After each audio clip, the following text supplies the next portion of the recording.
Dan il-programm huwa mtella mill-istudenti tal-Higher National Diploma in Creative Media Production fih dan l-Istitut tal-Arti u d-Disinn tal-MCAST.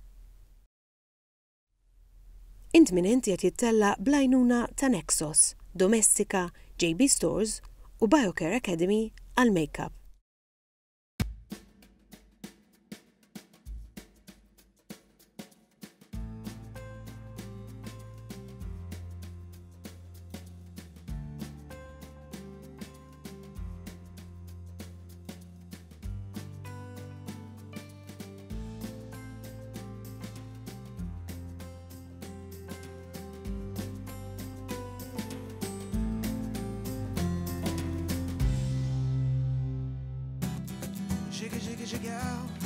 Il-band tagħna hija magħmula minn 5 nies.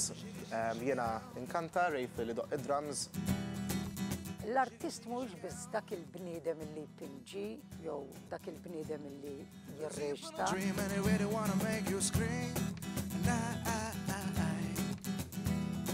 Walks with a blind in a room confined with a bullet and a gun and they really wanna have some fun.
Ma nafx jekk nistax nissejjaħ artist, jiena kont ta' neighbor dieri, kont inħobb il-folklor Malti. Le, minix artista, jiena minnu naħseb li tkun don li tkun artist, u mhux ħanaqbad immur impinġi, speċi tkun fik. Artist kont x'tifhem bil-kelma artist. Għax artist tista' tkun artist tal-films u artist tat-triq. Jiena wieħed mill-artisti tat-triq. Jiena ġieli ħdimt il-films, ngħid li artist u naħdem mala tal-films. Minix artist, għat ma kontu laqas ħankun. Tal-ġmil minix, imma għaxa ħaġa jinkapaċi. Jiena nħoss ruħi artista. Mhux għax biss nħu sem fi drama, imma jiena nħoss li l-ħajja hija kollha arti. Jiena minix artist, għax l-naf impenġi. U l-naf l-acting, minix artist għalija jim, personali. Artista u le, xikultant eżempju, bla maċi tkun artista, tkun kreativa u hekk, eżempju xikultant nieħu pjaċir nikteb xi ħaġa, ġifieri naħseb dak il-mod inkun in a way artista. Le, ma nħossniex li jien artista x'ma npenġix u ma nitlax fuq il-palk, allura ma nħossniex li jien artista, nħossni kif jiena u kuntenta kif jien.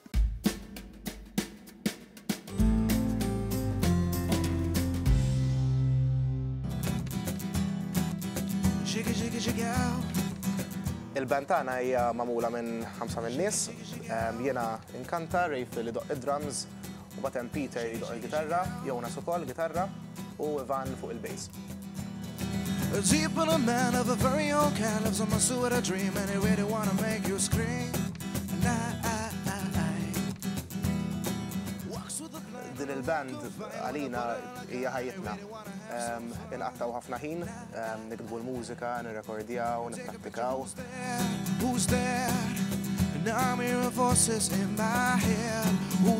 ċertu bands li forsi mhumiex daqshekk ħbieb. Imma aħna dejjem noħorġu flimkien. Anke il-klikka li noħorġu magħha hija aħna l-5 u mbagħad hemm iktar ħbieb.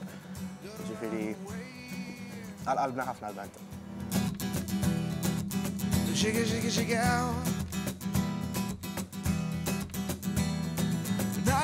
Bħala artisti ġibna rikonoxximent naħseb l-iktar, speċjalment fil-bidu, trid tiggigja ħafna, trid tiddoq ħafna postijiet, kemm tiflaħ.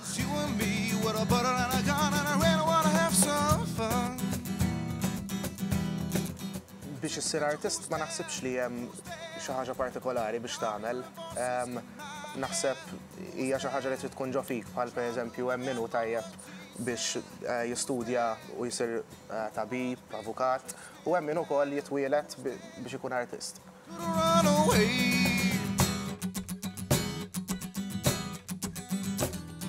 Bħala pajjiż Malta pjuttost tkun ħafna drabi tħossok limitat bħala udjenza.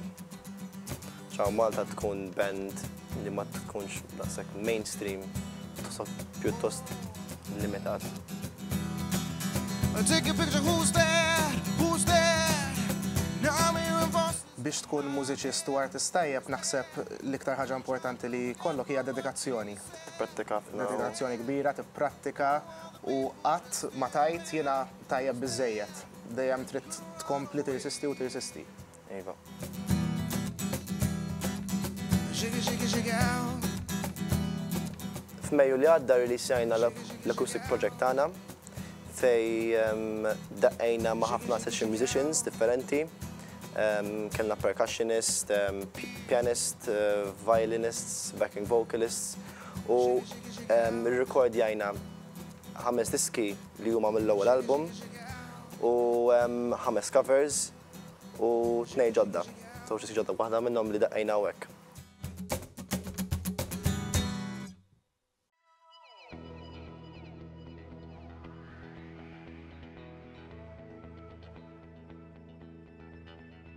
The Institute of Art and Design was originally located in Valletta, where aspiring artists followed apprenticeship courses that focused on developing design-related trades. When MCAST was founded in 2001, it joined forces with the Foreign Institute BTEC and moved to Mazda, a building that was used as Malta's trade school, which also served as a barracks during the war. 178 students enrolled themselves to the college in the first year, with student attendee numbers increasing yearly. Young artists were given the opportunity to graduate in 3D design or graphic design. Yet during the past years, more courses were introduced: interactive media, fine arts, and media, which allows students to express their ideas to the world through their preferred medium. The Institute of Art and Design is the key to connect creatively with a community of designers around the world.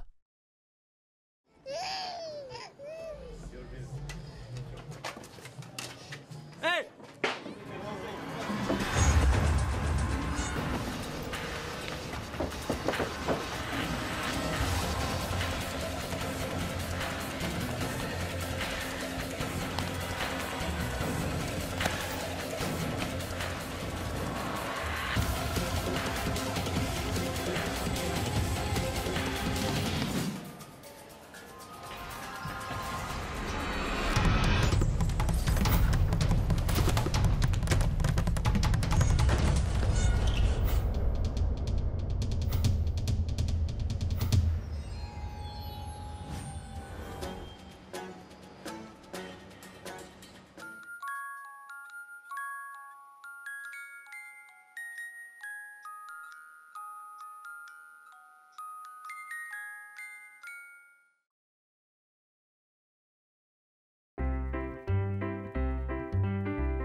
When humans become the prey, the innocent become the hunted.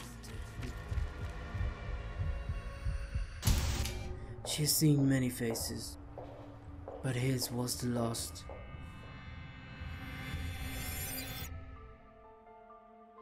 No voices can talk to truly know the story. When the body is the clue, the evidence is the language of communication.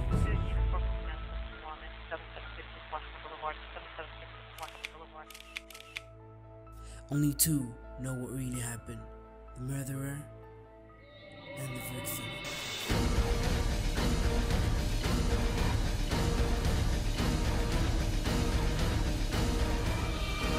The world's 20 worst crimes.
Take off the apron, fit the child, took for another morning drive.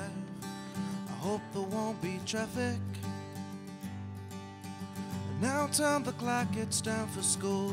Graduate, don't be a fool. And always do what you're told. But it's time to wake up, or you never go away. I guess you're here to stay forever. But it's time to wake up, or you never go away. I guess you're here to stay. You got a job, you got Maryland, you got the money coming in.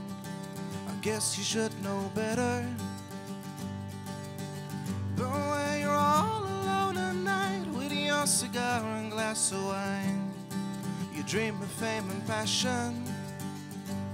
But it's time to wake up, or you never go away. I guess you're here to stay forever. But it's time to wake up, or you never go away. I guess you're here to stay.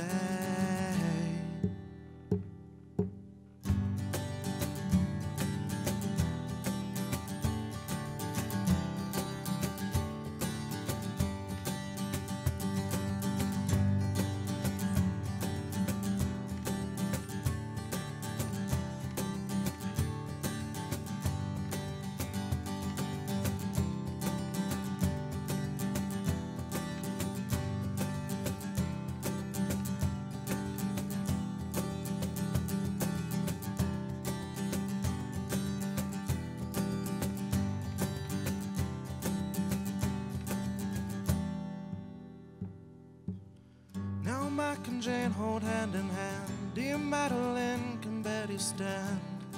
They cry 'cause Daddy's gone now. Mike tries to hide the tears away. He got a job, he got Emily. I guess you should know better. But it's time to wake up, or you never go away. I guess you're here to stay forever.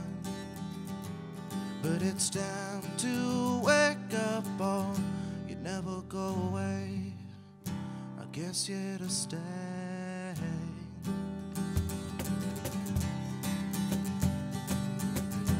Never go away. Never go away. never go away.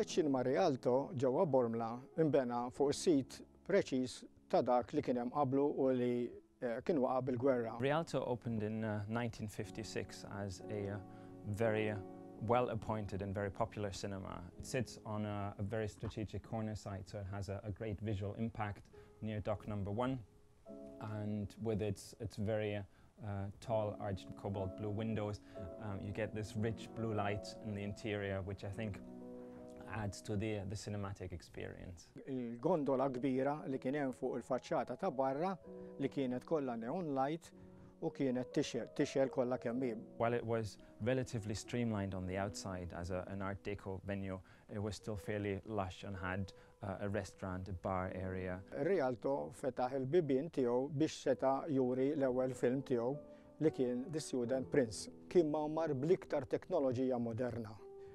Dak iż-żmien kien għadu jibda il-CinemaScope u l-stereophonic sound. Kellu screen kbir li kien anke jakkomoda il-vista vision.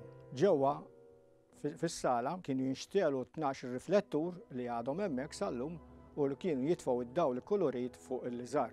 The projection room still has both of its peerless projectors in place. Iċ-ċinema Rialto wara ftit illi kien fetaħ iddeċidew illi juru film tal-gwerra li kien jismu The Battle of the River Plate u li għalih kienu stiednu ħafna nies u fosthom anke stiednu il-Royal Navy. 1980s the cinema declined in that its audience shrunk progressively.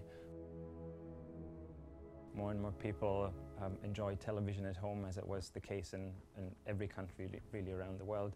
It closed in 1988 and subsequently passed into the hands of the Labour Party, who used it as a venue for meetings and rallies. And over the last few years, it was just used as a storage. It was used by the local Festa committee. It-Tokis hija l-ikbar passjoni li għandi u li kelli f'ħajti.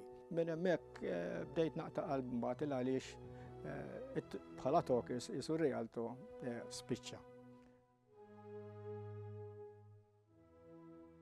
Well, the Cinema Heritage Group is a voluntary organisation that looks after cinematic heritage here in Malta but also abroad. We have secured the scheduling of the building as a Grade 2 property. Kiena diġà kelli il-passjoni kbira lejn iċ-ċinema, ġaruni nagħmel dan l-isforz li biex nagħmel daqsxejn ta' sala. Nittama li r-Rialto xi darba narawh li kien dak iż-żmien.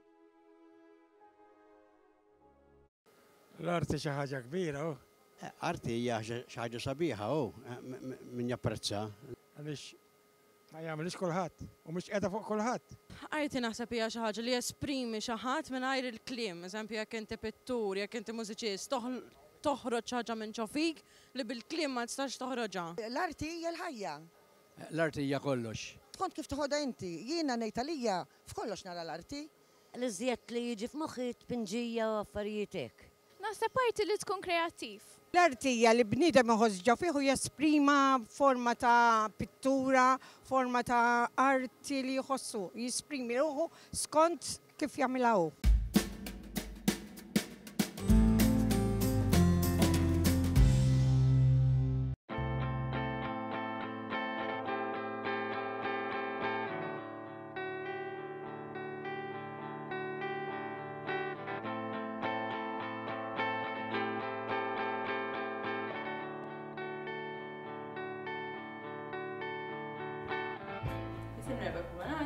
Nattendi l-Iskola tal-Imkast Art and Design u għedha fil-kors Higher National Diploma in Fine Art.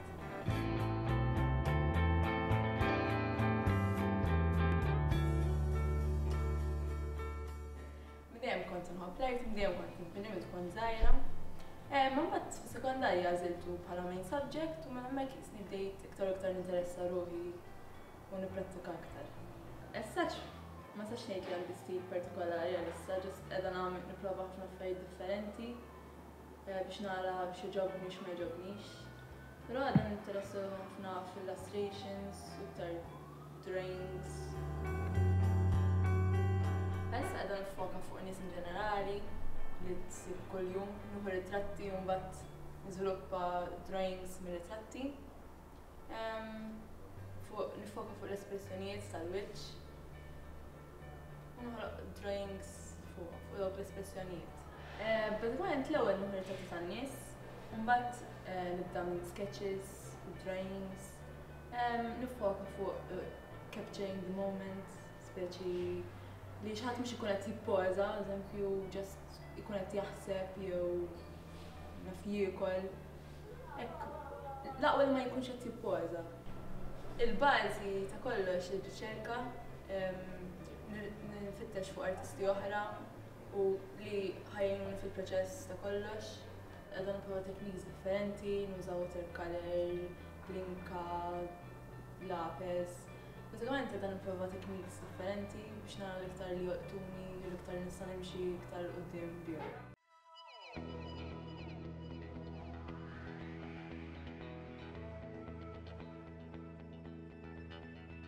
The Institute of Art and Design was originally located in Valletta, where aspiring artists followed apprenticeship courses that focused on developing design-related trades. When MCAST was founded in 2001, it joined forces with the Foreign Institute BTEC and moved to Mazda, a building that was used as Malta's trade school, which also served as a barracks during the war.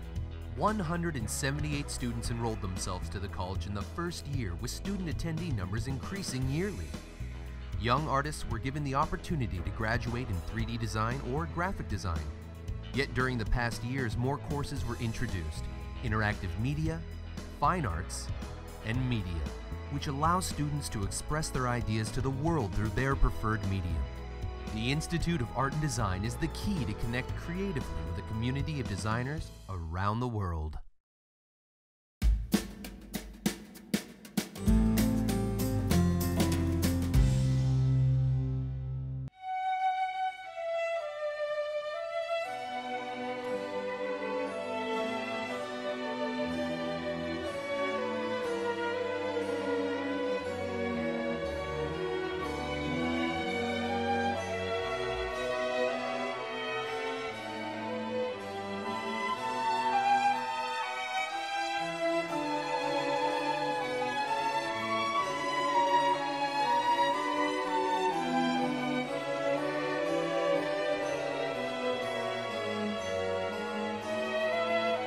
L-artist mhuwiex biss dak il-bniedem illi jpinġi, jew dak il-bniedem illi jirreġta, jew dak. L-artist huwa kull bniedem li fil-mestier tiegħu kapaċi jkun kreattiv. U biex tkun kreattiv, inti kull ma trid tuża hija l-immaġinazzjoni. Jekk int m'għandekx immaġinazzjoni, mela għandek l-iktar fakultà nieqsa illi tikkomponi l-bniedem.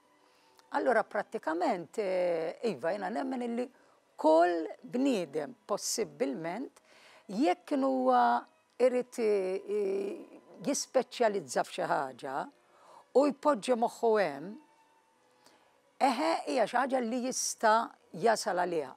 Kulħadd juża parti żgħira ħafna ħafna ħafna minn dal-moħħ inkredibbli, ġifieri għandek minn 4 sa 7%. Però illum qed ikun hemm ħafna wkoll sistemi li jgħallmuna kif niżviluppaw iż-żewġ sides of the brain. Meta inti għandek il-moħħ fiż-żewġ naħat tiegħu illi qed jiffunzjona u qed tgħinu u titgħallem kif tikkultivah biex jiffunzjona bl-istess mod, hemmhekk qed twessa mirja kbira kbira kbira għall-immaġinazzjoni. U allura f'kull sfera li tista' timmaġina fejn il-bniedem juża moħħu, il-kreattività ma tista' tonqos qatt. Ma nistax nimmaġina jien illi bniedem fil-verità ma juża l-ebda sens ta' arti fix-xogħol tiegħu. Ma nistax Pereżempju, jekk int avukat, hija arti kbira jekk inti kapaċi tippreżenta lilek innifsek b'mod konvinċenti, dik hija arti. Jekk inti tabib u inti għandek trid tispeċjalizza fl-estetika, hija arti kbira illi inti tkun kapaċi tibdel estetikament persuna. Għandek imbagħad nies ejja ngħidu pereżempju psikologu. Tgħidli imma dal-arti tiegħu kemm hi arti kbira li inti taraf illi persuna tkun taf eżattament jew mill-lingwaġġ tal-mod ta' kif qiegħed ikellmek, mill-mod ta' kif qed taħareslek, mill-mod ta' kif qiegħed jesprimi ruħu. Hija arti kbira li inti tkun tista' dik l-imma tpoġġi subajk fuqha biex imbagħad tkun tista' tgħinu fiha. Jekk inti qed titkellem fuq xjenza, fuq bniedem jiena qed jagħmel riċerka fuq l-insetti, fuq l-insetti. Hija arti kbira li jkollok dak is-sens ta' dettall biex inti taraf twassal il-livelli differenti, l-areas differenti ta' fejn trid tagħmel ir-riċerka. Jiena nemmen bis-sejħ ġifieri din xi ħaġa li forsi kbirt biha minn kont żgħira għax forsi darba kelli esperjenza naqra negattiva minn dan il-att. Huwa importantissimu li bniedem jemmen fih innifsu. Xi ħadd darba allimni dil-frażi, never allow anybody's opinion to become your reality. U dik kienet xi ħaġa li mhux baqgħet miegħi, tkaħħlet miegħi u saret parti mid-DNA tiegħi. U naħseb dan huwa kieku l-ikbar messaġġ li nwassal il-kull persuna. Kwalunkwe bniedem jekk hemm xi ħaġa li xi darba xtaq jagħmel, irid isaqsi lilu nnifsu għax għadni m'għamiltix.